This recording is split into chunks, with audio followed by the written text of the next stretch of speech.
I hope you guys are having a wonderful day. Welcome to drboycetv.com, the home for intelligent Black people. My name is Dr. Boyce Watkins, and I want to say hi to everybody. And I wanted to also let you guys know, don't forget this podcast is on Spotify. So if you want to check us out on Spotify or you want to listen while you're in your car, feel free to just go to Spotify. Just look up my name, Boyce Watkins. You'll find us there. We're also, of course, all over YouTube. We have over 1 million subscribers on different YouTube channels. So feel free, if you enjoy intelligent Black conversations, if you enjoy conversations that are going to make Black people better, then you can hang out with us on YouTube as well. That's what we do here. Also, you have to love the Black community. That's the only other requirement. So what's going on? My name is Corey. Shout out the city you're from. Let me know what city you're from, and I want to tell you guys what I'm doing today. Yes, I am live, Kashif. This is what I call Dr. Boyce Exposed. This is where I like to answer questions, and I'll answer any question that you ask about any topic, and I will give you, as long as you make it a quick question, I will give you a quick answer, and you can ask me anything from my shoe size to what you think about the stock market or whatever, and I would love to answer questions. Okay, there we go. Rashad asked the first question. He says, "Good evening, Dr. Boyce. What advice do you have for students paying back student loans?" The best way to save money is to make more money. And I think every single person who's graduated from college should go out right now and take a class on how to start a business. If you learn how to start a business, you can increase your income. Even a small side hustle that just makes you, say, an extra $2,000 a month, which is very easy to do if you know what you're doing, that will generate enough money typically to shift your budget and really open doors for you. So I would encourage you to take a look at that. And by the way, I hope you'll allow me to mention one of the sponsors for the podcast, bodynaturalnutrients.com/B1.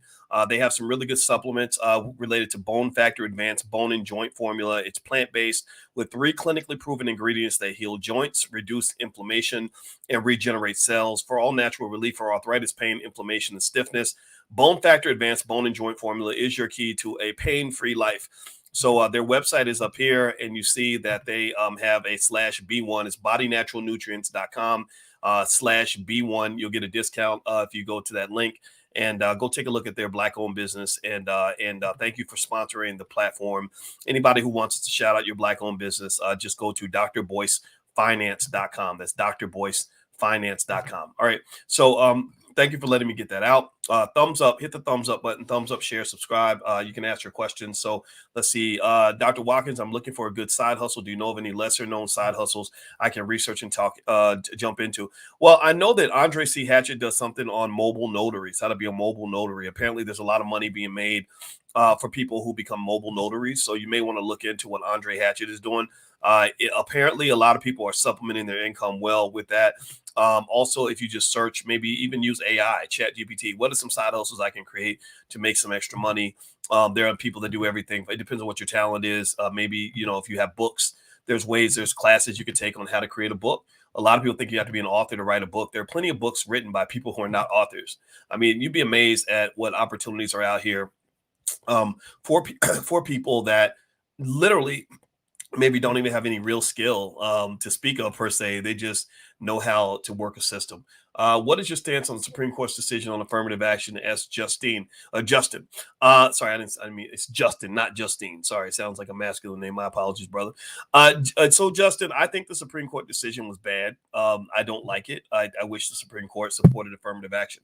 With that being said, I think that Black people have to also remember this, though. You owned far more land and had far more businesses 100 years ago than you have now. And one of the theories is that Black people own less land than we did in the past, and we have less businesses or fewer businesses because we traded in our land and our businesses for student loans and corporate jobs. So ultimately, while the affirmative action decision kind of sucks, I think that if all Black people were really committed to starting businesses, I think we would be in a better economic position than we are when we're sitting around depending on white folks. Let's see here. Cedric, how important is public speaking when it comes to becoming a successful entrepreneur? How did you gain your public speaking skill? Well, you know what, Cedric? Public speaking does matter. I mean, I think if you run a business at some point, you're going to have to talk to other people. There are classes you can take on how to do that. For example, Al Duncan, who has made millions of dollars as a speaker, he's one of our faculty in the Black Business School. And by the way, everybody, you can join the Black Business School for free. Don't ever let anybody make you think you have to pay to join. We have tens of thousands of people who don't pay a nickel who get a better education than what they got in college. So if you go to the Black Business School, THE, theblackbusinessschool.com, you can learn so much stuff for free. But anyway, also the way I gained my public speaking skill, you know what I did? Let me tell you a secret I did. It's really complex. It's kind of crazy. I speak. That's how I practice my public speaking. I'm practicing right now. I'm talking to you right now. I'm speaking. You are part of the public. I'm public speaking right now. So practice, get you a little YouTube channel. They're free.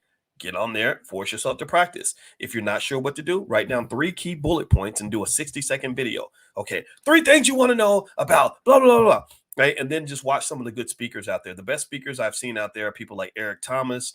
You have the old school, the OGs, the Les Brown types. Umar Johnson is a great speaker. There's some other speakers out there that just know how to light it up. So you want to find your style that really works for you. So that's my 2 cents. I can't put the website in the chat. I'm sorry, because you're on my phone and my fingers are big. So I apologize. Somebody type it in for me if you could, please. It's theblackbusinessschool.com. Just don't forget the theblackbusinessschool.com. In fact, we have so many other things happening in the Black Business School. I think you're going to really benefit. I know you're going to benefit. Let's see here. Terrell says, good evening. How can you still a company you are invested in is about to go out of business? How can you tell that a company you invested in is about to go out of business? I think that most businesses go bankrupt not because of a lack of profitability. Most of them go bankrupt due to a lack of cash flow. So if the business doesn't have the ability to get the cash flow, or they can't get the customers to generate the revenue, that could mean the business is in trouble.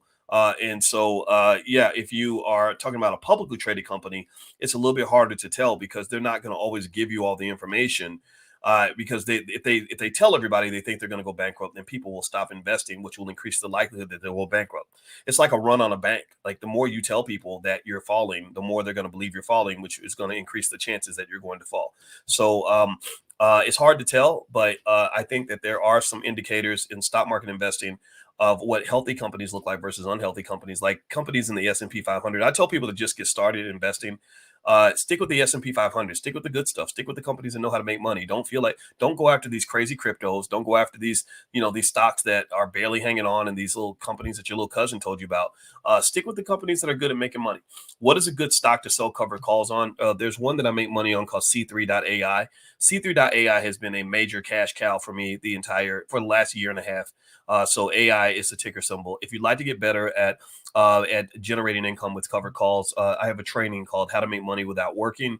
Just go to BoyceWatkins.com. If you go to BoyceWatkins.com, the training is called How to Make Money Without Working.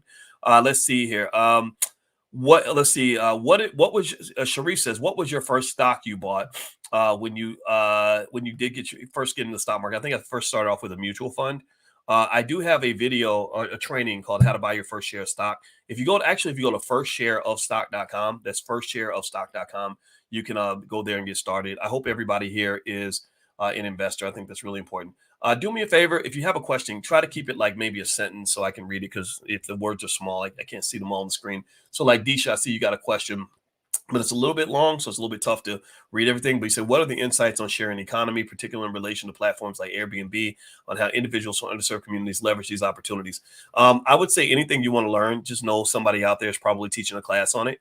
And if you determine that person is credible to teach you, then it's worth it. I mean, think about it. Who wouldn't pay $1,000 to learn something that's going to make them $100,000? I mean, it's a risk, sure. But I'm going to tell you, if somebody shows me that they know how to do it and they're succeeding and they're making money doing the thing I want to know how to do, I will pay them to coach me, guide me, work with me.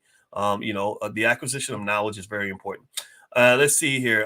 Damn the Culture says, Dr. Boyce, what advice do you have for someone who's trying to repair an awful credit score, pay down high interest debt, and get control of my finances? I think the first step is, and you've already taken part of this step, which is financial awareness. Just being aware of where you are and being honest with yourself, about the habits that you need to change, things you have to confront, and then learn how to negotiate with your creditors. Remember, creditors, the old debts, they don't require you to pay the whole amount. So if you get on the phone with them and just work with them and give them whatever you can and just drive a hard bargain, a lot of times they'll if you say, look, I'll give you a third of the money, and if you want the money right now, I'll give you a third of it, but you got to take it off my report, and I got to get some confirmation that it's off my credit report. Also, you can dispute everything on your credit report. So anything that you think shouldn't be there, you just dispute it, and if they can't prove that it should be there, then they can automatically take it off. And then also, as far as paying down high interest debt, all that stuff, I think it's a matter of understanding what you're going to do with the income that you have, and then also generating more income. That's a great Wealth Fix. Cameron says, "Hey, Dr. Boyce, would you be interested in having Cornell West on your show for an interview?" Uh, yeah, I'd love to. I'm going to try to reach out to him. I don't know. My number for him is a little bit old, so I don't keep up with a lot of people like that. But I'll try to reach out to him for sure. If Trump charged other countries for military bases, if I don't know about Trump and military bases. I'm sorry. I wish I could answer the question, Mills. I don't have a thought on that. Sorry, man. L Dog, are African Americans the Aboriginals of America? Yeah, probably. William Tucker says, you didn't answer my question yet. Yes, I did. I just answered that question. Let's see. Mela says, hi, Dr. Watkins. How you doing? L Dog says, should we use the right of indigenous people as American Aboriginals? Well, I guess, with Black people kind of being connected as the original Native Americans and stuff like that, I think that there's something to be said about that. Let's see. William says, did you delete me? No, because I can see your comment right there. Professor Yelsum says, what are good alternative opportunities and careers for educators? I think that there are, a lot of people are teaching online. If you look at people like my friend, the Wall Street Trapper, he's an online teacher. He teaches investing and finance and stuff. And I like him. He's my friend. I respect him. And so there's a lot of people that are teaching online. So if you're an educator, you just got to learn how to start a business. You got to learn how to think outside the box. You probably have to take a class on entrepreneurship so you can learn how to operate without a paycheck. That required a shift in my thinking. So I encourage you to, take yourself on that journey. Believe in yourself. Let's see. Why are the pyramids in North America older than the ones in Africa? I have no idea, L Dog. Sorry, man. Let's see here.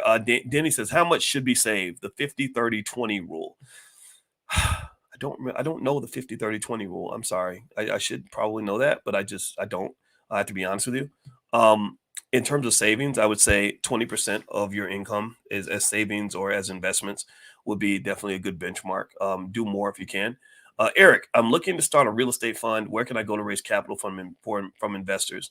I think you have to have a track record, right? So I would say get into a space of other people that raise money for real estate funds and maybe do some free labor or something like that. That will give you an opportunity. DJ says, how can you help me? Just go to theblackbusinessschool.com. You can join for free. We will help you. We'll give you plenty of stuff there. What are your thoughts on my Supreme Court gutting affirmative action? We talked about that a little bit earlier, but I'll say also that remember, the biggest beneficiaries of affirmative action are white women, right? So white women lost big. I don't know if Black people were benefiting from affirmative action anymore. It's like literally anybody who's not a white man. So that means gay people and Asians and Hispanic people and all that. And so I don't know, you know, I don't know. I don't think we were the biggest beneficiaries anyway. What is the best stock to invest in right now, Dr. Boyce? I don't know. I gave you guys in the stock market class, I gave you a bunch of stocks this week. In the Black Business School, we have something called What Dr. Boyce is Buying. So literally every week I update with some stocks that I research and I find for you. I'm trying to think about a stock that I just bought. Let's see. What's a company that I would buy stock in right now? Chipotle. I always like Chipotle. There you go. There's a good one. What does your daily routine look like? Says El Haj. I get up about 5 in. Today I got up at 5 in to go to my flight lesson. I'm about to do my solo so I can become an airplane pilot. I could not do the solo because the visibility has been low the last few days where I can't see. It's as far you have to be able to see 3 statute miles to be able to fly under visual flight rules, and because of the Canadian wildfires, the visibility has been like 2.5 miles or 1.5 miles. So we can't fly every day. And it kind of sucks. It makes me mad. But once the visibility gets better, I will do my solo. And then after that, I came home. I did some work. I exercise every day, drink a lot of water, stuff like that. Then I take a nap about 10 a.m., maybe 10 or 11 to get ready for my meetings. I have meetings in the afternoon. Then I take another break and do something with my wife, maybe eat lunch with my wife or go running. And then I get up and maybe I'll go come hang out and work with you guys a little bit more. All right. So let's see here. What are some good alternative? Okay, you already asked about the alternative careers for education. What do you think about Forex investing? Forex is exciting, but Forex is hard to make consistent money. I'm not a believer that Forex is an easy way to make consistent money. I know there are people who might disagree, but I think Forex is not as straightforward as just standard buy and hold investing, to be honest with you. Can you help me turn $20 into $200? I would become an entrepreneur if you're trying to make flips like that. That's the quickest way I've seen people make money. Hey, Dr. Watkins, SCHD, what do you think about this dividend stock? I don't know that stock, so I apologize. If you join the blackstockmarketprogram.com, theblackstockmarketprogram.com, I will look up the stock for you. My students can leave me questions. I look the stock up for them and I give them my assessment. But there's like literally thousands and thousands of stocks. So I don't know all of them. Dr. Vibe Show. How you doing, Dr. Vibe? What is the best decision you have made this year? I don't know. I don't know. I'm kind of happy about getting my pilot's license. That's been kind of cool. I know I cut out negativity or negativity. I don't really spend a lot of energy with people that I don't want to be around or talk to. But I've done that for about 5, 6 years actually. I would say that becoming a pilot was probably the most exciting thing I did this year that I've enjoyed the most. Um, yeah, so there we go. What are your thoughts about investing in art? Art is good, but art does not have a lot of liquidity, and you have to really know what you're doing. So just be really careful about art. Do you hear any presidential candidates mentioning reparations?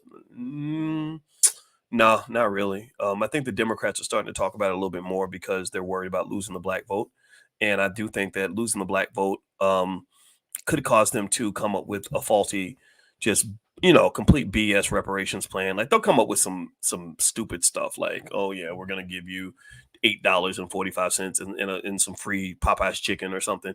Like I don't really see them coming up with a reparations plan that is adequate. In fact, I'm mortified over the fact that we're debating reparations right now as a black community when I don't think the community is prepared, nor are white people prepared to have the appropriate conversation about reparations. That's just my 2 cents. And and I'll tell you what, um, I don't know. I just don't feel like it's gonna turn out um the way we want it to. I think I'm gonna probably end up frustrated because I know what we're really owed, and but then you got these Cheeto eating Negroes out here that'll just sell us for a nickel and and 2 cheeseburgers. So you're really gonna have a hard time. It's gonna be a big fight. Do you agree with Dave Ramsey's baby steps? Yeah, I like Dave Ramsey. I do. I think Dave is a good guy to listen to. He's got his bias. He's got his own style. And if his style works for you, then I would say pay attention to it. Let's see here. Let's see. We talked about affirmative action earlier, Mela. So you can rewind back in the video. We talked about that quite a bit. How do you? Wait, somebody asked about reparations. Why set up a reparations council in Ohio? How do we set up a reparations council in Ohio? Huh? I don't know. I'm not a politician, right? So I can't really say how to make certain political moves because I have very little faith in politics. I don't see anything that happens in politics that really makes our lives that much better. I'm not saying that it doesn't matter. I'm sure there's something there that does matter. It's just I'm very frustrated. I get impatient when it comes to the politicians. So I can't tell you, I would say if you want something on reparations that can be impactful and beneficial, you can gather people and just say, okay, we're gonna form a group and we're gonna study it and we're gonna provide analysis that's available to the public. I think anybody could do that. It's the hard part is maybe not everybody has the same size platform, but anybody can kind of do that. Why does Corey Holcomb believe his word is bond when a lot of his opinions sound like a scorned and hurt man? Yeah, that's what he is, scorned and hurt. And I think I did hear that Corey Holcomb did a video about me, but I don't typically watch videos that people do about me. They can just talk and whatever their opinion is, that's fine. But Corey, I only met the guy one time when I was in LA, and I didn't like his energy. And then when I've seen some of the things he said, I think he's talented. He's talented and he's funny, but he's an asshole, and I think he likes that, he embraces that. Like that's his swag, right? And I think that it speaks to the debauchery in our community in terms of low vibrational thinking on behalf of a certain segment of black men. There are black men who are just bitter, hurt, nasty, evil, and shitty human beings, and I think that he's able to lace that into what does come off as brilliant comedy. But then every now and then he'll say something like, I wish death on my child's mother. And here's the thing, the reason why words like that are very dangerous is because when you have popular black men that are respected by other black men and they say, I wish my baby's mother was dead, then that trickles down to the way men on the street treat black women, like that guy who decided that he wanted to punch that lady in the face in that store in Chicago. So not to say that Corey would do that, but when you literally say, I wish death on the mother of my children, I need y'all to really think about how deep that is. Black women gave us life. Like when you say, I wish death on my child's mother, you're kind of saying, I wish death on myself. I wish death on my community. Your child is an extension of you.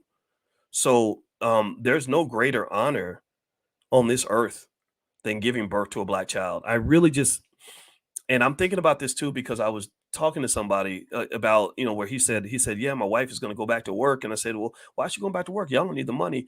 And he said, yeah, but she feels like sitting at home with the kids. It's like she's kind of wasting her degree, and she's not, doing anything meaningful. And I said, there's nothing more meaningful than raising black children. Who in the hell put it in our head that a woman is more valuable to the world sitting in a damn factory or an office building doing meaningless work than being at home raising the next generation? Motherhood is precious, man. And I just don't, I just really, I can't make everybody change their opinion. I can't talk to, some of these guys. I just say, all right, well, good luck to you. I'm sorry about whatever hurt you and caused you to be this way.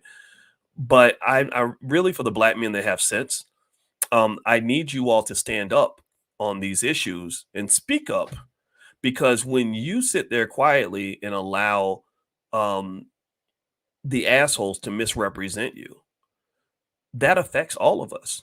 That means, like, if you get into a situation where you're trying to get a job, they're going to compare you to the Negro they saw on TV. Or when you're sitting and, when those men were sitting in that store watching that black man beat the shit out of a black woman, punching her in the face, you know, that says something about you.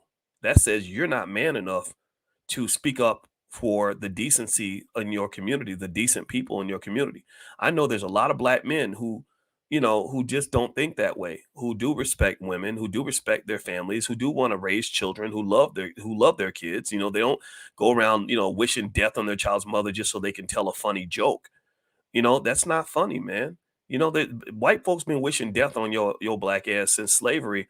Why in the world will we even be okay with a black man wishing death on black women? Like, I just don't get it.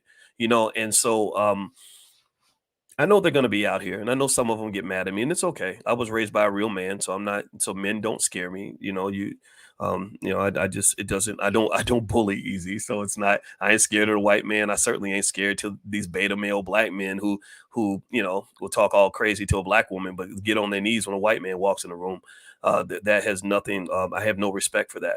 So so I just really think that overall we have to pay close attention to what's degraded our culture, and what's really ruined a lot of your culture are these damn rappers.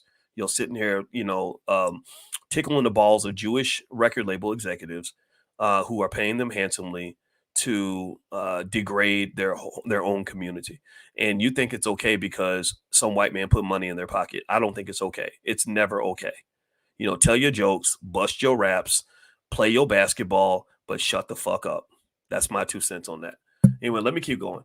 Are there any benefits from the Canadian wildfire in the market? Not that I know of. I hate those wildfires, man. But Lord Jesus, I think we gotta. I really wonder if we need to start becoming environmentalists, because I think that these weather problems, like, I, I'm getting a little concerned, right?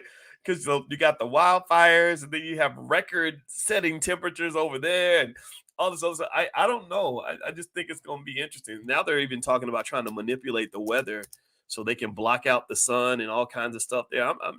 I don't know, man. You might want to pay attention. Let's see. What is your opinion about Tavis Smiley? I think Tavis is super smart. That's my overall opinion. I think that the good outweighs the bad. Have I ever critiqued Tavis? Yes, I have. But overall, I support him. I think that he got railroaded and screwed by PBS. I think he's kind of sensitive. He and Roland Martin. Roland's a real diva. Roland and Umar in particular, they're real sensitive. If you say one thing, they get all panties in a bunch or whatever. And Tavis is a little sensitive too, and I think that happens when you're kind of like famous and you're used to everyone saying good things. So when someone says something negative, maybe you don't know how to process that. But besides that, I love what Tavis has done for the world. I think Tavis has done his best. I think Tavis deserves to be honored, and I just like the guy. I've never met him in person though. I know a lot of people that know him, and I just really I like him. Let's see here. Please keep telling folk to stay out of your business. Well, Denny, that comes with the territory. Like, I mean, think about it. I publicly proposed to my wife. I got on one knee. We didn't have to put that video out there, but we did. And I did it because I kind of felt like people disrespect the black woman, and I thought it would be beneficial to for especially for younger people to see a black man, getting on his knee and really honoring a black woman for the queen that she is, and I love my wife immensely. I was a little surprised. I was very, most of the response was very positive, but I was a little surprised by some of the men that somehow thought that was like simp behavior. But I saw that as an educational opportunity to say, I don't know who raised you. But most men who think like that are usually men who were not raised by a man. They don't understand what masculinity, or they were raised by an extremely toxic, fucked up man, right? Like the daddy who never came around, or the daddy who lost his whole family because everybody hates him, right? So one or the other, right? And so I just said, okay, well, let me just kind of educate you on a type of masculinity that says that, if you're confident and comfortable with who you are, you pick the woman you want, and you love her into the ground, like you love the shit out of that woman, because that's the one you picked. It doesn't mean that you're treating every woman the same. Every woman can't get out of me what my wife can get out of me. My wife can go into my bank account and take any amount of money out that she wants. My wife can tell me what to do. My wife can get me. I submit to my wife every day. She submits to me. We submit to each other. And that's what marriage and family looks like. It doesn't look like ego, and so yeah, so when I saw, some of the reaction, I did respond to it. I don't watch the videos. It's just not interesting to me. In fact, I think there's some one guy, I've seen him around on the internet. He's like kind of cross-eyed. He has big glasses. He looks like Rick Ross, but he's a little cross-eyed. And I was like, what's this cross-eyed guy? Why does this guy keep making videos about me? And I guess it's because he's getting views on his channel. But I would love to. I would be okay with having a conversation with him about, his issue with single mothers, because one thing I did was I did an interview with Tasha K this week, and we talked about some things, some areas where Kevin Samuels was right and some areas where Kevin Samuels was wrong. Tasha was a friend of Kevin's, before he died. And I said one area that I didn't understand was when Kevin said that women over 35 are useless and worthless, especially if they have kids. Like nobody wants you. You're the leftovers. And I said that's not true, because I knew men who won't date a woman under 35, because they want things from a woman other than just her dress size. They're paying attention to things other than how tall she is. Like Kevin remember when Kevin would be like, how tall are you? What's your dress size? And I was thinking, I've never ever asked a black woman what her dress size is. I've never cared what her dress size is. But I know what thick looks like. I know what a nice booty looks like. I know what a good looking, sexy woman looks like. I don't even know my wife's dress size. I kid you not. I don't even know her. I literally don't even, I don't. So I'm like, who are these men asking women their dress sizes? That's very weird to me. That I don't get that. And then, so, so we did talk about that. And I said, no, I think that if a woman is, is a good woman and attractive enough, a lot of men will still line up to get a chance to be with that woman. So a blanket statement about single mothers is just incorrect. It's ignorant, it's wrong, it's backward. I get it. Yeah, having kids is an extra variable. That's something you have to factor in. You have to think about it, be strategic, figure it out. But Lord, man, like I love I could have married a 30-year-old woman with no children who would be happy to have Dr. Boyce Watkins kids. There were a bunch of them. When you make $1 million, you have any woman you want damn near. I didn't want that. I enjoyed the fact that I got to marry a grown ass woman who understood me, who had 3 kids where she's already done the hard work of changing diapers. I ain't got to do none of that. But I get to come in and connect and get the chance to play some part in the development of the next generation. Like there's nothing about that is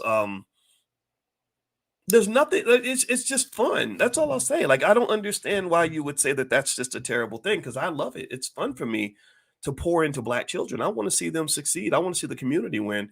I don't look at black children as a nuisance. Right? I mean, I don't think you could take care of everybody's kids, but I just really think that we need another narrative outside of the me. Like I gotta take care. I need my liquor, my weed, and my hose, and that's all I care about. Like that makes the black man look like a child.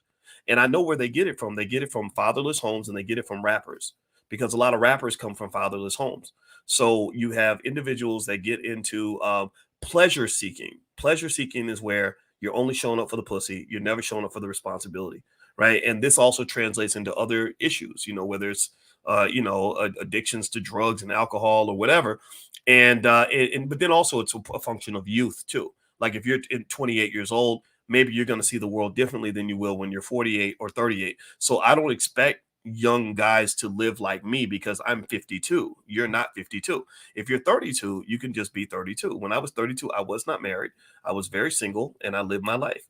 And but even then at 32, I thought I saw interacting with a child as an opportunity to help that child and to teach that child. And I love that. But then again, I was a teacher, you know, and I think also remember in the Black community, you have a long history going all the way back to slavery of fathers stepping up for children that didn't have fathers. Back on the plantation, they would sell the father away and the kids would grow up without a daddy. Well, some other man would usually step in and say, okay, I'll be your daddy. You know, and I think that when Black men are openly denying any responsibility to their community, I think that that's something that we have to just let them say what they're going to say, but say something different. You know, just kind of say, okay, I respect you. I hear you. You know, okay, women ain't shit. Single mothers are terrible. You don't want that responsibility. That's fine. But here's the other side of that story. And I think that the diverse narratives of Black maleness are really important so that we don't get caught up in this horrible stereotype that rappers help to create with their Jewish colleagues, that Black men are a bunch of irresponsible piece of shit assholes who will rob you, steal from you, get you pregnant, abandon your kids, throw away their money, ruin their lives, and then die and leave this trail of bullshit behind them. There's nothing masculine about leaving chaos behind you. So if you want to go into like the divide between myself and guys like Corey Holcomb, I grew up with Negroes like this my whole life. I got uncles like that. I got cousins like that. I know guys like that, and I feel bad for them. I really do. But I'll tell you what. You know, I also knew how to stand up to them and say what you're doing is stupid. You know, like when I almost pledged to make a Psi Phi when I was in college, and I was one day away from pledging. And I looked at those dudes that were on my campus, not all Q dogs. It's nothing against all the Qs, but y'all know what I'm talking about. Anybody ever seen like really like the worst Qs, like just the weirdest, nastiest, most irresponsible Q dogs on campus? Like this, that's what these guys were. They were just an embarrassment to what it means to be a Black man. And I remember just there were a bunch of football players, and I guess they thought they were, you know, and they were hot shit because the girls wanted them and all, because the girls were stupid too. They all want to be with these men that are losers. And I just said, y'all a bunch of fucking losers. Like you're not gonna amount to anything. Like you're not studying. You drink too damn much. You're gonna be an alcoholic. You're out here having sex with everything that moves. So next thing you know, you'll be in child support crying like a punk because you can't afford to take care of all them babies and you got diseases and stuff. You're destroying every opportunity that you have in front of you. And why is that? Well, because a lot of times men don't know how to lead. A lot of men feel like they got to fit in with other men. So they see other men jumping off a cliff, destroying themselves, and they just copy the losers. So what I'm here to say is to all the men, I'm talking to the men that really want to be real men. First thing you got to learn is learn how what it means to be a leader or have the willingness to stand alone. If that means you got to walk away from your friends, you walk away. You say, look, I'll find better friends. I don't need your approval because you're not a man that I can respect. The men that I respect are the men who hold it down. Like the men I respect are not the men who, who will punch out that, like the guy that punched out that lady in the store. I'm with y'all. I kind of felt like he got what he deserved. You know, the men I stand with the men who would have been in that room, like the Nation of Islam men who would have took that motherfucker down. There wouldn't have been no bloodshed. They would have told the 14-year-old boy, you stay in the car. You don't need to get involved. This is man to man. We're going to whoop his ass and let him know if we ever find out that you put your hands on a Black woman again, that'll be the last time you use those hands. You're going to come back with a nub. Those are my guys. Those are the guys that I love and respect. So shout out to the Nation of Islam, which is one of the few places in the Black community that breeds the kinds of men that you can build on. You need sturdy men to build a strong community. A lot of men ain't sturdy. That's just the reality of it all. You know, but the thing is that they don't want the Black man to be sturdy. That's why they promote losers. They promote the clowns, the comedians. They promote the athletes who just, unfortunately, a lot of them, would go sleeping around with a bunch of different women and living like they don't want to learn anything. Not all of them, but now I'm not talking about all of them, but there are quite a few who fit that stereotype. And or the rappers. The rappers are literally spreading a culture that is so bad that it should be called a virus. It is a cultural virus. They are infecting you with a virus. And and so that's my 2 cents. All right, so I'm done rambling about that. All right, so Doc, this is going in a different direction, but you said you knew doctoral students who had memorize entire textbooks? Do you mean that literally? Yes, I do. One of the biggest things I was exposed to when I was working on my PhD was I was exposed to what really hard work really looks like. You know, I thought I knew how to work hard when I started my PhD program. In college, I was the top, student on campus and all that, the top finance student. So I thought I knew what it meant to work hard. I didn't really know what that really meant until I got in my PhD program and I was sitting in class with hungry like immigrants from Russia and China, like people that literally were just obsessed with learning. Like I was in class with a girl who got the eighth highest score, math score in all of China. Like this, I mean, genius on another level. I remember a Russian student who memorized the entire textbook. And you know what I think about, and there's black examples of this. One guy that I'm really a fan of right now, and I'm gonna share my screen and show you guys this guy. And by the way, if I miss your question, feel free to copy it again. I see a question someone says, as a former professor of the PWI, what are your thoughts on the Supreme Court decision regarding affirmative action? I talked about affirmative action earlier, so if you rewind the video, you'll find it there. But generally speaking, I disagree with the decision. But affirmative action, unfortunately, has benefited white women more than anybody else, really. And also, I think that this gives us an opportunity to go back to what our community originally was, where we actually started businesses and had assets and land as opposed to simply chasing jobs anyway. So I think that everything can be turned into a plus if you use it that way. So anybody know this guy? This guy's name Francis Ngannou. And Francis Ngannou is he was a UFC champion. He was a world champion fighter, and he's from Cameroon. And Francis, I heard about him on NPR today because this brother literally set the world record for the hardest punch ever thrown. Like literally, they said his punch was so severe that that it was like getting hit by a small car. Like this dude, just a bad dude. And I heard his story, and I was so impressed with his story. He started off in Cameroon. He got his first job. He was shoveling ditches when he was 9 years old just to survive. And then he had a dream of becoming a fighter, so he had to get to Europe somehow. So to get to Europe, he ended up trying to climb over these fences and barriers. He went across the Sahara Desert. He had to go 2,000 miles on foot, I think, or on foot and hitchhiking and all that to try to get into Europe. He couldn't get into Europe, so he lived in the woods. And he said that they would eat like out of the garbage cans with the rats and the bugs and everything. But yet he was still training to become a fighter, right? And becoming that much hungrier because he was literally physically hungry. So he finally got into Europe, and he eventually got into UFC and then rose up to the ranks. And now he's a world champion fighter. And I love this guy because, number one, that type of hunger, which starts off looking like trauma, but that hunger that he has, you can't simulate that. Like you can't grow up in a rich country and know exactly what it feels like to live the life that he lived. So he's just at a level, I think, psychologically and toughness that most people don't get to. It's almost like those Navy SEALs and stuff and who go through Hell Week or whatever, except he went through Hell Year. But then the other thing I liked about Francis Ngannou is that he did something that was completely unprecedented. He left the UFC and he left at the peak of his career. He didn't leave after he was, falling off and losing and wasn't winning anymore. He left when he was still the man, and he left to join another league where he would actually have equity in the business, in the venture. And in this new league, they were going to spread UFC cage fighting throughout Africa, right? So he was taking his sport back to his home country. And I liked him because not only did I love his story, and who doesn't, identify with a champion? I respect that. But then also I respect the fact that he's also a champion for his people.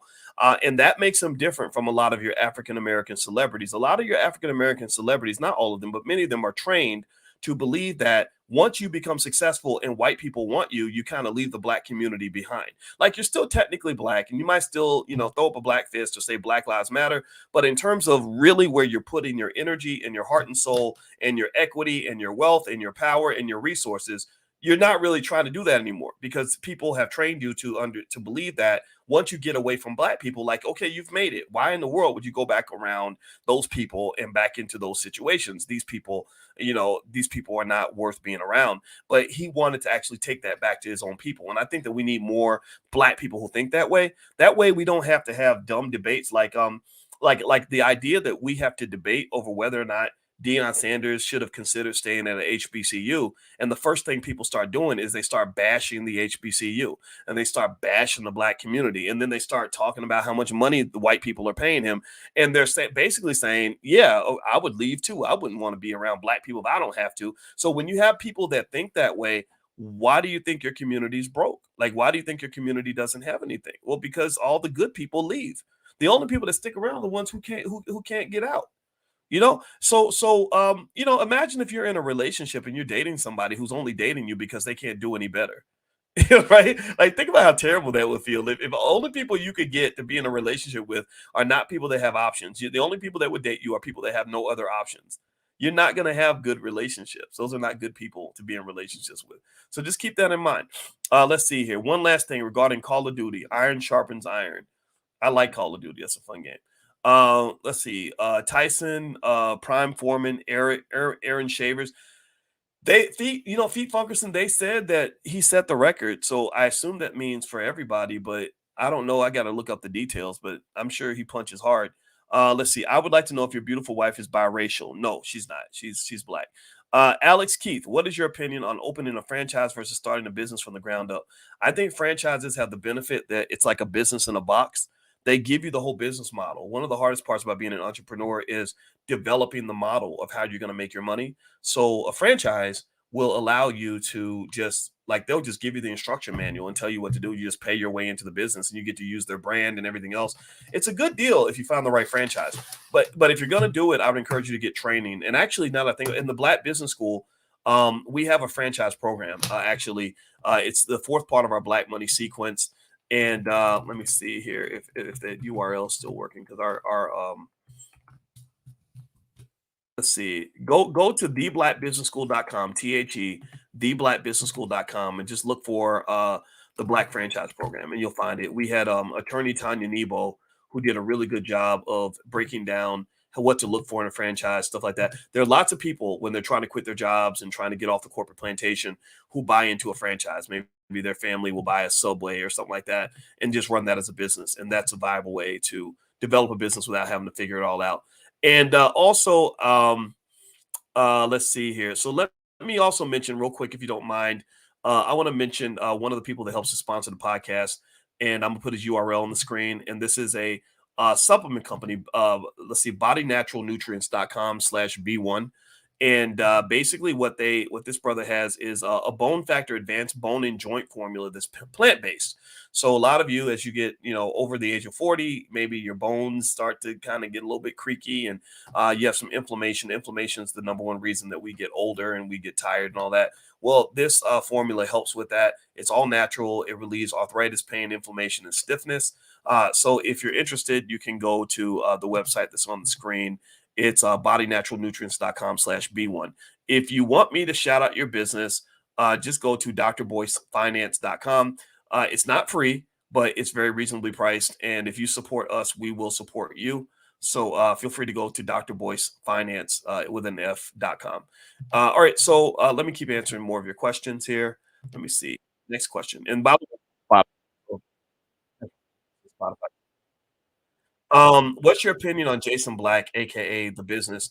I've had a good relationship with Jason Black. We don't agree on everything, but we've been friends for a long time. So I like Jason Black. Would you work in Silicon Valley if you were offered the position? No, I would not. What are your thoughts about updating Powernomics on creating an addendum that incorporates changes in technology? Um, hmm, Ingrid, I don't know. I talk to Mrs. Anderson and Mrs. Anderson every week. I don't know. I guess if they asked me to do something like that, I would.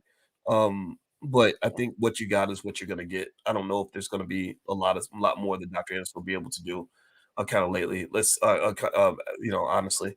Let's see. I believe we have a habit of investing energy into things that do not matter. If most black men lived a life close to Dr. Watkins, the community would be better off, says the housing blog. Well, I appreciate it, man. Thank you for saying that. Let's see. Why do you hate Kevin Samuel? Says Mojo. I don't hate Kevin. I like him. I just disagree with him. Tanya Brooks, I would like to know if you're. Oh, you already asked about the my wife being biracial. Okay, yeah, she's not biracial. She's black. She's from the hood. Let's see here. Mr. Man says, "Do you think the theater industry will rebound, particularly AMC?" I don't know. I think technology has kind of shifted, and I think AMC needs to find some better uses for all those theaters because every time I go to an AMC theater, it's pretty empty. Your thoughts on investing in homes in D-level areas and renting them out? I think that's a good business. I would say, like with any business, just get some guidance from people that know what they're doing. Like I think hiring consultants or teachers or coaches or whatever that can look over what you're doing, that'll save you a lot of money because you don't want to learn your lessons by like losing money. I consulted with a guy one time who told me he put three-quarters of $1 million into a business, a real estate deal. He never done real estate before. And I was like, man, I wish I could get you a time machine so you could go and not do that deal without talking to somebody first. Don't do that. Be really careful. No matter how good a deal sounds, just invest a little bit and then see how it plays out. And then if you like it, then you slowly but surely increase. Don't ever get overexcited, especially when it's just talk. Wait, my motto is show me the money. When I see money coming in, then I might get on board. I'm like, ooh, okay, so this is working. All right, let's do a little bit more of this. But if you're just talking about it and it's down and you got charts and graphs and you tell me how we're gonna like make $1 trillion, I just don't believe you until I actually see it. And that just comes from healthy skepticism that I developed over time, I guess. How much is the Black Business School? You can get started for free. If you're watching on Instagram, the link's in the bio, or you can go to theblackbusinessschool.com, theblackbusinessschool.com. We have now the Prime program is not free. But if you want to learn more about that, just go to boycewatkins.com. There's a training called How to Make Money Without Working. So feel free to go to boycewatkins.com. I guarantee you it'll change your life. You're gonna love it. Let's see. What do you think about SoFi stock? I haven't looked at it lately. If you come to class on Stock Market Tuesday, I will look it up for you. But I don't. I did own SoFi. I don't think I own much anymore. If I own it, it's just like a little bit. Let's see here. What else? Uh, Let me keep going here. Um, let's see. Okay, let me back up here. Okay, thoughts on actor Jonathan Majors possibly being not guilty.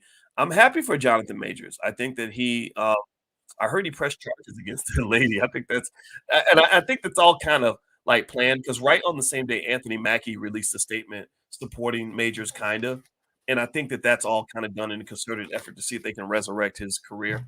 Because he goes from being like the black perpetrator to being like because he's playing a villain on TV. And my wife, who studies the subconscious mind, she said there's no difference. Your subconscious mind doesn't know the difference between reality and fantasy. So if you see him as a villain on the show, you think he might be a villain in real life. Just like people thought Stringer Bell was a real drug dealer, even though he was a British actor that doesn't even speak as an American with an American accent. And I think that Jonathan is making his moves carefully. I wish him the best. He's so talented.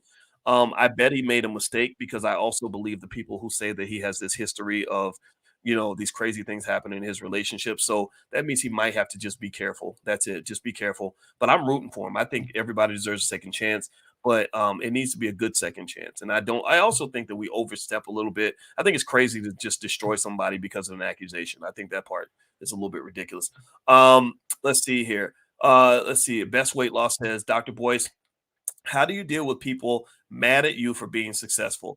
Well, haters are definitely a sign of success. If nobody hates you, then that means you're not having an impact. So, because I have an impact and I don't apologize for it, I expect there to be a certain amount of resentment or resistance, and it's okay. Typically, if people are mean to you, it's not because of you; it's because there's something inside of them that they're fighting with. So they're really not fighting you; they're actually fighting themselves. Let's see. At 24, should I focus more on long-term investing or getting better with trading options? Oh, Jess, I think you could do both. I really think you could do both because options can give you that fast flip. It's okay to kind of dabble a little bit. Just don't get overly caught up in it. You still got to do the long-term investing. So I would go for the slow money and the long money, but just go for more long money. Slow. Sorry, scratch that. Go for more long, slow money than the fast money. That's what I meant to say. The fast money versus the slow money. The slow money is the sturdy money. The fast money, it can come and go, but why not have some fun? Investing should be fun. Newsflash: how someone is treated does matter. How people interact does matter. It's very disrespectful to disregard what anyone deems important. Superiority complex. That's absolutely 100% true. Great point, Branton. Let's see. Moving on. Thoughts on the affirmative action ruling. Okay, we talked about that earlier. Let's see. I'm done talking about this. I'm sure there are many black men who spend hours on this as the housing blog. Okay. My thoughts on bankruptcy. Bankruptcy is what do they call it? Not reconstruction, but restructuring. That's where you're just basically kind of going in and getting some protection so you can restructure your finances to get back into a good situation. Where will I be on July 4th? I can't remember. I travel a lot. I think I got to go overseas soon. Crone girlfriend. I don't know what a crone girlfriend is. I don't know what's a crone girlfriend. Let's see here. I'm looking at some more of your questions here. Can you recommend 5 good dividend paying stocks? Not off the top of my head. Chevron's one, but there's some others, and I can't think of any right offhand. But you could Google that for sure. Let's see here. What do you think about fan base, and would you invest in that? I don't know anything about fan base, Janelle. I don't know if I'd invest in it, to be honest with you. Will you ever debate Antoine from the Millionaire Morning Show? He said he would give you $1 million if you beat him. I personally think you would win. I don't know who that person is, but if he offers me $1 million, tell him to send me an email. My email is manager@boycewatkins.com. That's manager@boycewatkins.com. That's pretty cool. Never had anybody offer me $1 million for a debate. You got my attention, man. Put the million in an escrow account. Let's get it on, homie. Let's do it. Anyway, let's keep going. That's cool. I'm excited. $1 million. Whoa. He must have money. Good for him. God bless him. All right. So let's see here. Can you read One Simple Idea by Stephen Key and create a course, please? Okay, One Simple Idea. Okay, I'm gonna check it out. Why don't black-owned businesses merge to scale their businesses? I think financial trauma and just any other kind of trauma. Hold on. That caused uh, a lot of us to not trust each other and be afraid of each other. So a lot of families break up because trauma causes you to get triggered. Like my wife is a certified trauma specialist, and when she saw that video of the guy who punched the lady, she said what he's doing. He's saying if you talk one more I'm gonna punch you. And he did because she said he probably has gone through trauma himself, which caused him to overreact, right? Because you don't have to punch a lady because she's making you mad, but that's his, you know, disposition, unfortunately, which was absolutely terrible. AI stocks. If you go to boycewatkins.com, there is a list of AI stocks that I think are going to do well in the future. So feel free to just go to my website, boycewatkins.com, or if you're on Instagram, just hit the link in the bio. Are you looking for any actors to work with on future projects? Not right now, but we'll do a shout out when we do. So go to boycewatkins.com and just get something free, like sign up for the $5 a day investing plan or something, and then you'll be on the email list. And when we look for actors or directors, whatever, I'll let you know. Right now, we do have one movie we're promoting. It's called B1 the Movie, and it's coming out this summer. Rick Mathis is the director. It's going to be we're going to do a premiere in Atlanta. We're negotiating on where we're going to do it at, and we're also going to show it at the All Black National Convention. So just keep your eye out for that. We spent 3 years on this project, so we don't have a big budget, so we have to kind of be thoughtful about how we invest our money. But we did get it done. It is coming out, and it's damn good. I mean, the people in this movie are literally the absolute best. The best in our space. I mean, I'm talking about superstars in our space, from people like Riza Islam, Dr. Claude Anderson, Dr. George C. Frazier, Professor James Small. And that's just a couple of people. Queen Afua, Rick Blue Pill, or Blue Pill's in the film. Professor Chike Akua, Constance Carter, who owns the largest black-owned real estate firm in California. D1, who's a great hip hop artist. Who else is in here? Dr. Lene Brown.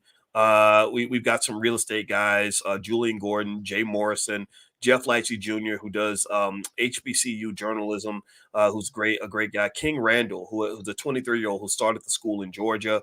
Nuri Muhammad. We got a ton of great people in here, and that's just a couple. Madam President, Vicky Dillard. So it's a really good movie. It's people that watched it in the early screening, they loved it. You're gonna love it too. All right, so let's see here, and we're determined to make sure it gets seen by 1 million people because we're developing a black-owned movie industry. This week for the kids, I ordered 3 copies of the book, An Empire of Their Own: How the Jews Invented Hollywood. And in this book, they explain how the Jewish community built an entire film industry with basic scraps. And basically, I want Black people to understand how they did it. So you'll stop thinking that Jewish people just have some sort of magical secret sauce that we don't have, and just understand you are the sauce. You got the sauce. You got the juice. You got everything you need.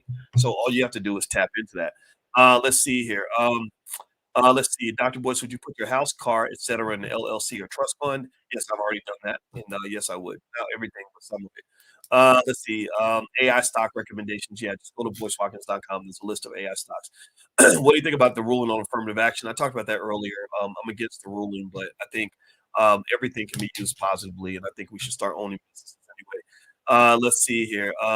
Branton says yes, reciprocity is topic near and dear. Many, hopefully, you'll understand that one day. Okay. Oh, it looks like you 2 are going back and forth. You're having a debate. Okay. Can you please talk to your staff about sending people that refund? I sent several messages to you and your staff. Well, you know what, G Style? You maybe you're not. I know that we have a customer service team at the Black Business School that's right there. They're right there on the job. So maybe it's an issue of email not going to the right place. So what I'm gonna do is give you the email address that you can reach out to. If you ever have any questions for Black Business School, we take pride in our customer service team. I check in with them on a regular basis to make sure you guys are good. Email support at theblackbusinessschool.com. That's one email address. Support at theblackbusinessschool.com. You can also send a CC copy so that to make sure it gets to me. I'll take care of that personally. Manager at boycewatkins.com. In fact, I'm taking a screenshot of your comment now and I'm sending it right now to our marketing director because we take that very seriously. We make sure that everybody in the Black Business School is happy and taken care of. And the reason I think you should give the Black Business School a try also, if you thought about it, and you can try stuff for free at the stock market class, you can do a free trial. It's because I know for a fact that we can do 10 times more for you than your university did. And I know your university charged you $100,000 or whatever. Most of our students can get the equivalent of a 4-year education for like 500 bucks or 1,000 bucks or something like that. And then a lot of them get a lot of stuff for free.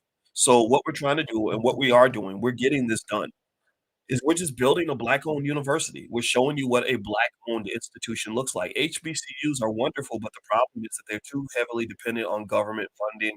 They're too heavily dependent on white people's philanthropy, and you see what that's led to. It's led to nothing but one financial problem after another. Howard University had the whole issue with mold in the dorms. Students arriving on campus don't even have anywhere to live. And I'm not making fun of these schools at all. What I'm saying though is that I think that part of the problem that we have is that when we run institutions, we glorify white people too much. We copy off white folks. We try to build our businesses the way they build their businesses. We try to build our universities the way they build their universities. And the reason that it's hard to compete with white folks is because they have more money than you. They have so much more money. So if you're trying to match everything they're doing dollar for dollar, it's gonna be impossible to do it. Like, so, for example, when I was talking about, well, why didn't Deion Sanders stick around and hang out at an HBCU? And people were like, "Well, why didn't the HBCU pay him what Colorado paid him?" I said, "Because the HBCU can't afford it. They can't pay coaches $5 billion a year. White people can print money. Black people don't have that money." So don't worry, G Style. I see you're in the comments yelling about the refund, and you don't have to be belligerent about it. We will take care of you. We take very, very good care of all of our customers, and so I want to make sure. And in fact, if you want somebody to call you G Style, and I want to address that directly because I see you're very upset, and I think it's important to talk about. We got people that will talk to you on the phone if that's what you want. Okay. And also I want to know what it was about your experience that led you to feel frustrated. Okay. So I'm very sorry that this happened. But we do take customer service very seriously. And also everyone else should write that information down. If you ever have a problem with anything in the Black Business School, just email support at theblackbusinessschool.com and they will take care of you. And if they don't do what they're supposed to do, let me know and I'm gonna make sure that gets handled. All right. So anyway, so let's keep going here. All right, next question here. Who do you recommend to buy gold or silver from? Not anybody in particular. When I want to get invested in gold and silver, I get into the gold or silver ETF. The gold ETF is GLD. That's the ticker symbol of the gold ETF. GLD. Gold is not an asset that's going to make you rich. Gold is an asset that keeps you rich. It doesn't necessarily make you rich, but it does protect you from volatility. Like there's like a war or in high inflation, the price of gold tends to go up. Inflation is going to probably go down, so I'm not invested in gold. I'm actually shorting gold right now. It doesn't mean but just so you know, that doesn't mean that I know for sure. It just means that's what my belief is. I don't think gold is going to keep going up in value, honestly. Let's see here. What initially sparked the idea to start the Black Business School? Asked Kashif. It started because I got tired of like black people having all the good stuff. I got tired of I tried to go work at HBCUs, and it was like a pain in the butt. I had all the credentials. I had all the credentials. I was the only black man or black woman on the entire planet to get a PhD in finance in the year 2002. So I thought that having the credentials would be enough. Unfortunately, also though, hiring someone like me comes with some baggage. I don't zip my lip. I don't hold my tongue. I tell things the way that it is. Um, the benefit is that, there's a lot of truth that comes out of that, but the downside is that, it can kinda make it hard, for someone to hire you. I don't fit into people's institutions that well, at least back then for sure. And so I think that maybe some of the HBCUs were a little afraid of me because HBCUs are inherently very conservative institutions. And they definitely don't wanna piss off white people because white people are paying a lot of the bill. So I said, the internet is bringing in this amazing technology that's gonna disrupt the world. I felt this way in 2004. And the people who learn the technology first are gonna be able to, um, achieve a lot of power and a huge advantage by making the fastest move. So that's what I did. I just jumped out here and I started doing my YouTube videos, and I started trying to reach as many people as possible and building a platform. And then I said, why don't we just build an institution? And that's when we created the Black Business School. So we're doing well. We have almost 160,000 students. A large percentage of them pay us nothing or less than $500 a year. Our experts are better qualified to teach Black people than any white university on the planet. We understand Black wealth better than anyone on earth. All we do is focus on Black people. That's it. We're not trying to have a rainbow coalition. We don't deny anybody a mission. I mean, if you're smart, you're going to learn from B1 people because B1 people are the smartest people on the planet. B1 families are going to have the strongest families. They're going to have the most wealth. They're going to have the most expertise. And I'm going to play a big part in that because I'm out here just talking and teaching this stuff every day.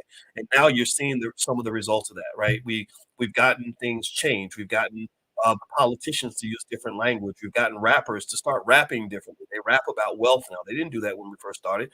You've got big platforms now that are talking the same language now. Earn Your Leisure is changing the world.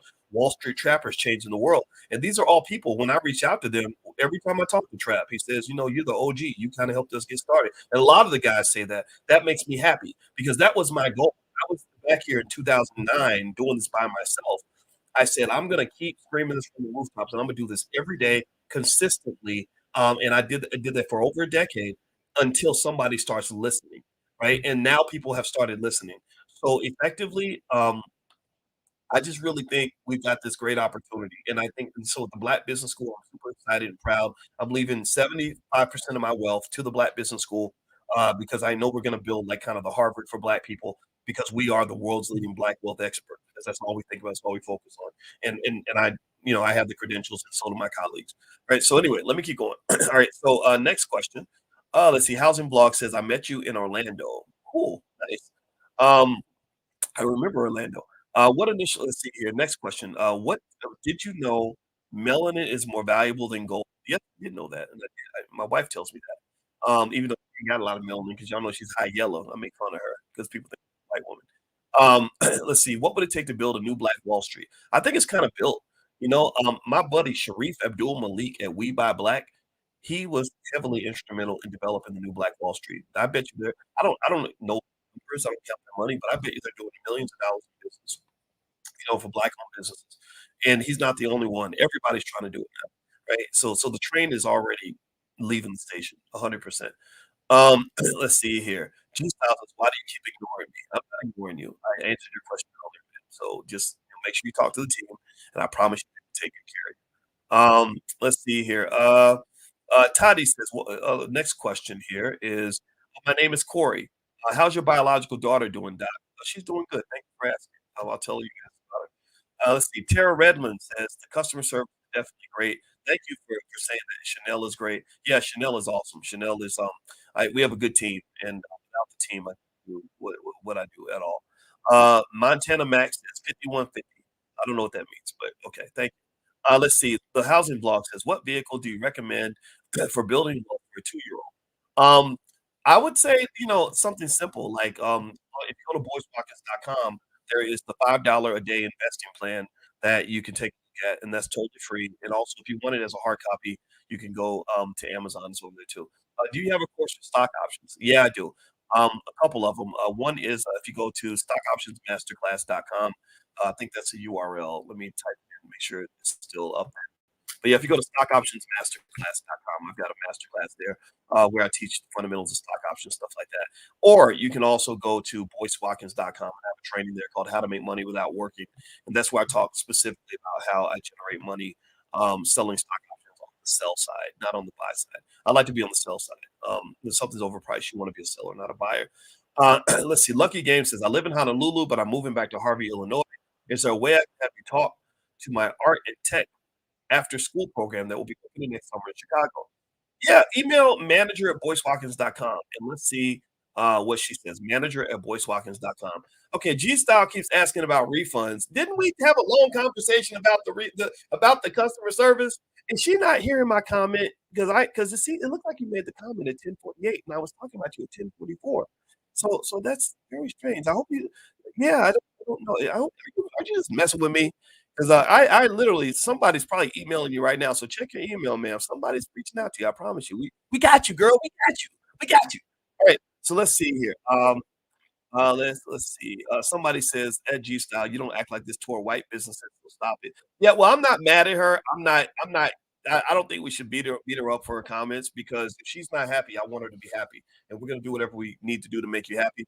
But I will say this too though, that part of the reason that we pour so heavily into customer service is because we know that financial trauma causes black people to be harder on black owned businesses than we are on white owned businesses. We tend to even being successful as a black-owned business can be seen as a crime in the eyes of some people. Like there are some people who believe that if you have a business in the black community and you're not losing money, like you're not in the poverty Olympics, that somehow that must mean you're a scammer or that you're ripping people off. They literally will say that. They'll literally say, "Oh, you're stealing from black people." Well, how you stealing black people? Because you're selling that lemonade for $2 but you're supposed to get lemonade away for free. But they don't say that. They don't go to Target or Walmart or any of these white institutions and expect anything for free. They'll go to Apple, buy an iPhone for $1,000. But then a black man who's selling a $30 book, it's like, oh, he's scamming us. He's taking our money, right? So this is a sort of a typecasting that occurs because of white supremacy. Basically, we're used to seeing ourselves as the employees and the help and as the servants. We're used to the white man running the businesses. So when we see the white man opening a business and putting his shingle out, we say, "Thank you, Mr. White Man, for the service. Here's my money. I know I'm so expected to pay." But when a black man says, "Okay, I'm gonna give you the same service. I'm gonna give you the same service at a higher level for a lower price," there are people who say, "Nigga, who do you think you are? You think you him? You're not him. You're not Mr. Charlie," and that's really what happens. Like people literally look at like, "Who do you think you are?" And I don't know how to deal with that. I just you just operate and keep on going. But you're right, and I'm not talking about this young lady in the chat. Like if something went wrong, I want to know. That's why I want to make I personally sent you a screenshot of your comment to our marketing manager. So send an email again, support at theblackbusinessschool.com. And I want you to copy my manager at boycewatkins.com. So I can personally make sure that we make everything right. Not only will we give you a full refund, we will give you something for free just to make sure that you are satisfied and happy and that you benefit. Okay. So if I don't get that email, I'm gonna go look for your email. I'm gonna ask her if we got it. If we don't get the email, that means you're a troll. So don't be a troll. Make sure you check your email tonight, okay? All right. So and email those emails I just gave you, okay? All right. So let's see here, Doc. I really got to get you in a Twitter space with us. I don't like Twitter spaces that much. To be honest with you, I don't even do a lot of interviews. I mean, think about it. I have a million subscribers on YouTube, so I don't. I just there's no reason for me to go to a lot of other platforms. I went to Tasha K's because I have to talk a little bit about stuff that's going on, like the convention and my book and all that, and she's got a million subscribers, so, you know, that was like a little bit of promo, but for the most part, I'm pouring into the space around me, to be honest with you. I'm pouring into the people that are right next to me, uh, and that's just my style, I guess. It doesn't mean I don't respect what everyone else is doing, and I do try to help whenever I can. But, one of the things I talk about in my book, The 10 Commandments of Black Economic Power, is the importance of starting with your circle. You really gotta pour into your circle first, and one thing I never wanted to do was to be a guy who was so busy off connecting with the world that I wasn't connecting with the people next to me. I wasn't connecting with my wife or my kids or the people that work for me. So, it doesn't mean I won't do it, just means, like, it is hard. My day's kinda full, so, I apologize in advance if it's hard to grab me. Let's see, Dr. Watkins, what are some attainable things young Black professionals can do to benefit their communities while still trying to be the first to build generational wealth in our families? I think educating yourself is a good start, and then following the education up with specific action steps. Like, everybody should invest consistently in things like the stock market because it's easy and it grows your wealth, and then you're not complaining about how much money white people are making, because you're making money too, and then also, I think buying a home as soon as you possibly can. I think that, also understanding how valuable your free time is or your, human capital is. So if you go to church and your church needs you to, teach accounting after Sunday school class, like, do it. If your church needs you to, or your investment club, want you to share something that you learned in a book, like, do it, or kids need mentorship, do it. I think those are great ways. I think showing up and just trying to be helpful. And that's actually one of the principles, again, in my book, The 10 Commandments of Black Economic Power, I talk about that's a skill that should be trained to children early. Show up and be helpful. Show up and be helpful. That's it. It's like showing up for dinner. You ever have people in your family? Anybody have people in their family that just don't do shit for anybody? They're leeches. Like, they just literally, feel like somebody owes them something. They always like, you go to dinner with them, they never ever pull out their wallet or, because they see themselves as, like, everybody else's charity case, everybody else's burden, you know? And that frustrates me. I hate that because I had a relative like that. Every time he got locked up, his mama had to go bail him out. He was always having problems paying the rent. He was never a person that came as an asset. He always showed up as a liability.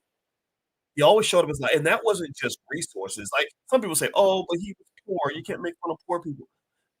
Yeah, but there's a mindset, though. I've known poor people who say, "Look, I don't have a lot of money, but how can I help? What can I do?"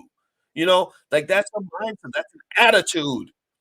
And so I would say that so whenever I hear and so I admit that's probably where I get triggered because 'cause I'm high on the trauma scale. I have a therapist and I married a therapist. I definitely need one.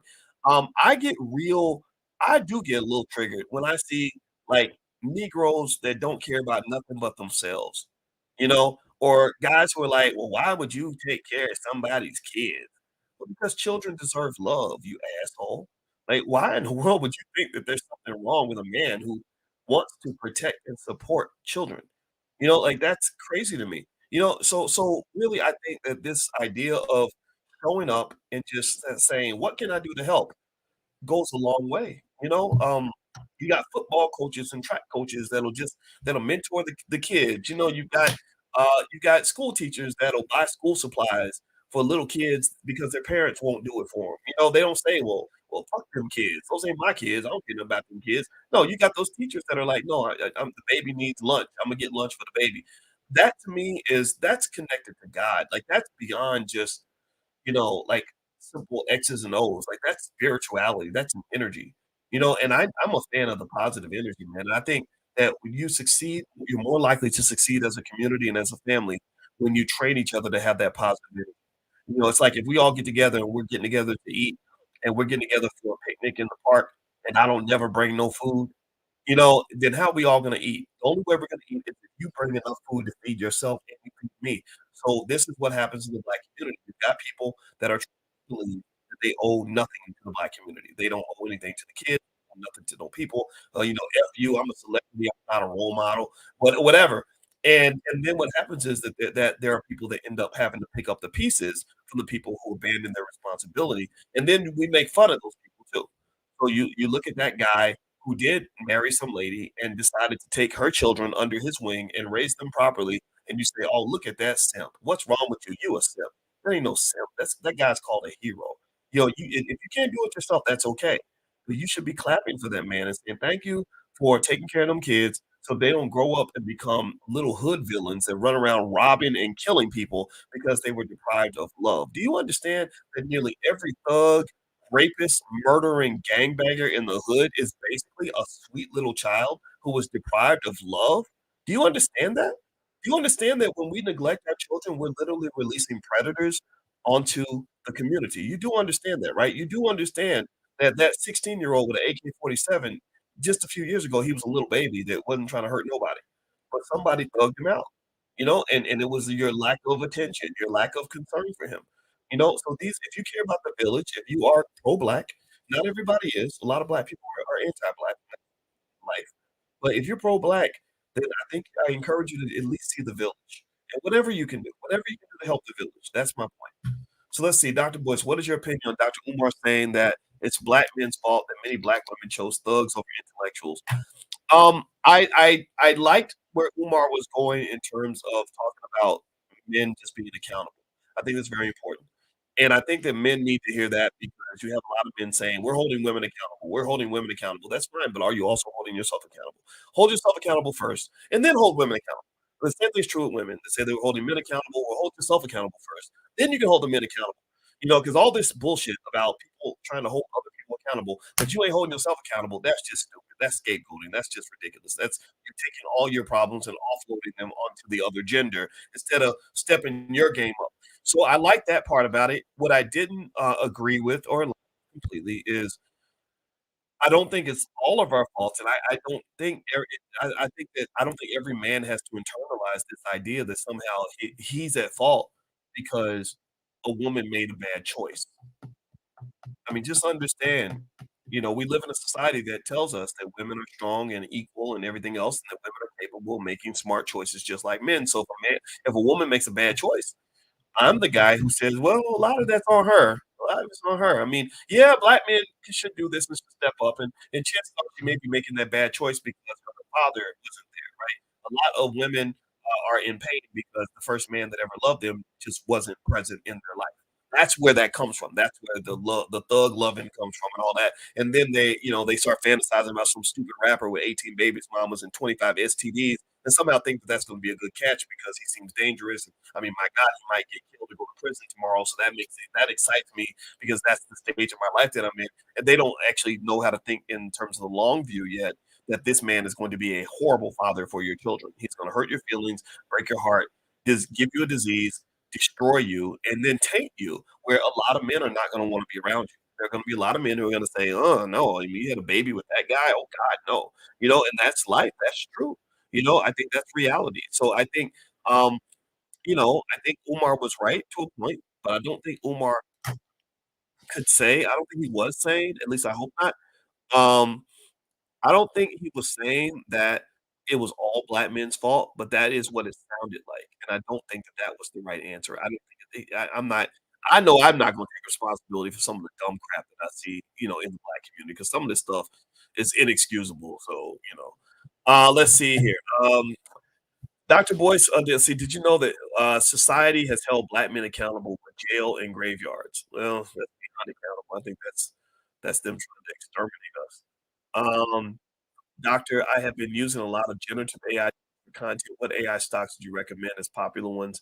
Yeah, just go to boycewatkins.com, Nick Moses, and if you go to boycewatkins.com, you'll see the list over there. I have a list of AI stocks you can take a look at that I like. Kevin Woods, this is the last question, then I'm gonna go hang out with my wife a little bit. I've been talking to y'all for a minute, so I need to go and be a husband.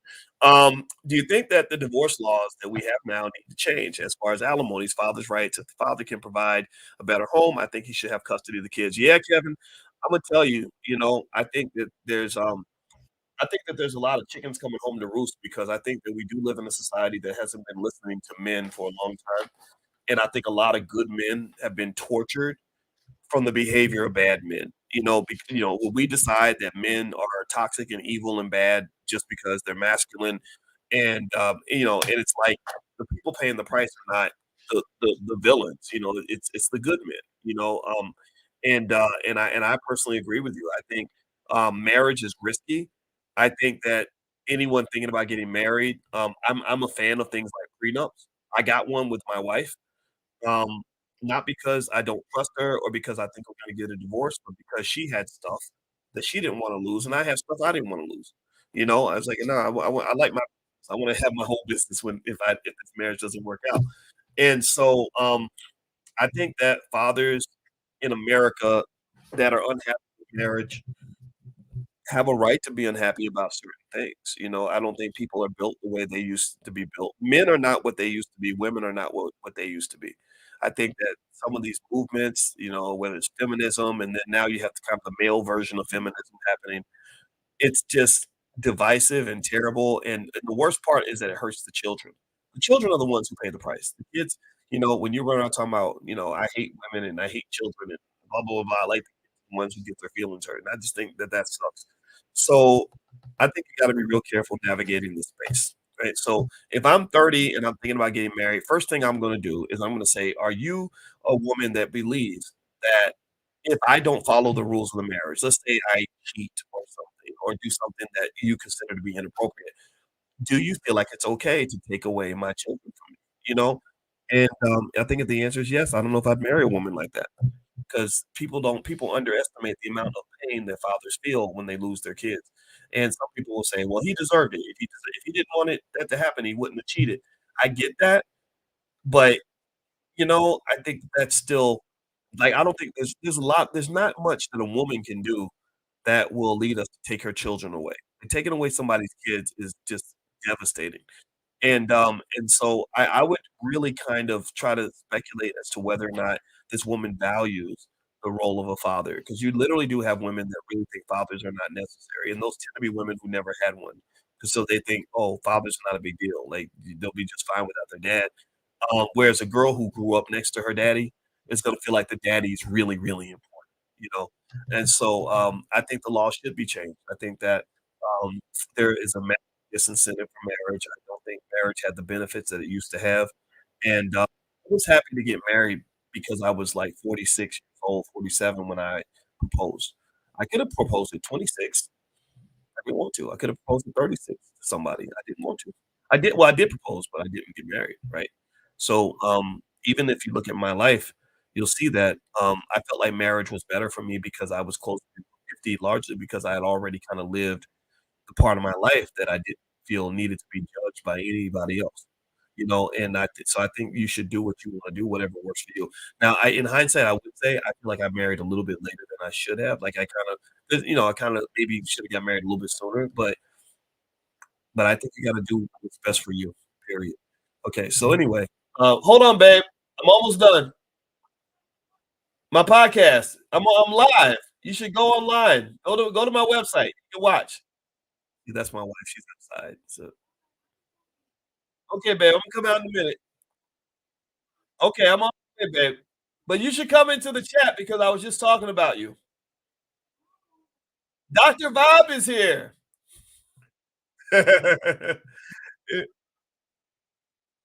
Anyway, wow, Deontay Wilder said he wanted to unalive himself because his baby's mom didn't allow him to see his kids. See, that's what I'm talking about, you know, and nobody hears that. Nobody hears that. You know what some people are gonna say? They're gonna say, "Well, what did he do to cause you to have to take his kids away?" You know, and that's BS, man. I think that's terrible. You know, that you feel the right to judge whether or not someone has the right to see their own kids. I'm not a fan of any of that. So, you know, if you wanna know how I feel about all that, I have very mixed feelings about it. You know, I don't support some of the language I hear from the manosphere because I think you can stand up for yourself as a man without being mean to women. And that's what I wanna encourage men to do, because remember, you got good women and bad women. All women are not the same. So, my goal is and remember, I've been accused of like, I've had people accuse me like, "Oh, you don't like black women." Why? Well, because I said something about Lizzo twerking in front of white men to make money. Like, no, that doesn't mean I dislike black women. It just means and I don't even dislike Lizzo. I just don't like that kind of behavior because I don't like those stereotypes that white people pay you to promote so that then everybody thinks all black women wanna do is twerk and get into bed with a white man. Like, no, I think that those images are very damaging. So, so people, what I'm learning, and I'll say this point, then I'm done. I'm learning that people just have different levels of discernment and different abilities to understand um, what I'm saying, right? Not that I'm super smart or smarter than everybody else. I'm not trying to own any of that. I'll just say that some of you understand the nuance of it all. And then some people just get political and they try to summarize it in stupid bullet points that don't make sense. I don't care about those people who don't get it. I'm just here to say it so that those of you who do understand it just know that you're not alone. And I'm hoping to give you encouragement to stand up for your positions and not be afraid to be who you are. And even if you disagree with me, that's okay. I still support you. I support your right to say what you want to say. I just ask to listen to diverse perspectives so that you can make sure that you thought through your point of view. Okay. All right. So anyway, I gotta go, guys. Have a good day. And by the way, my website, boycewatkins.com, there's a lot of stuff there. And my book is called The 10 Commandments of Black Economic Power. Also, don't forget the All Black National Convention is happening October 20th in Atlanta.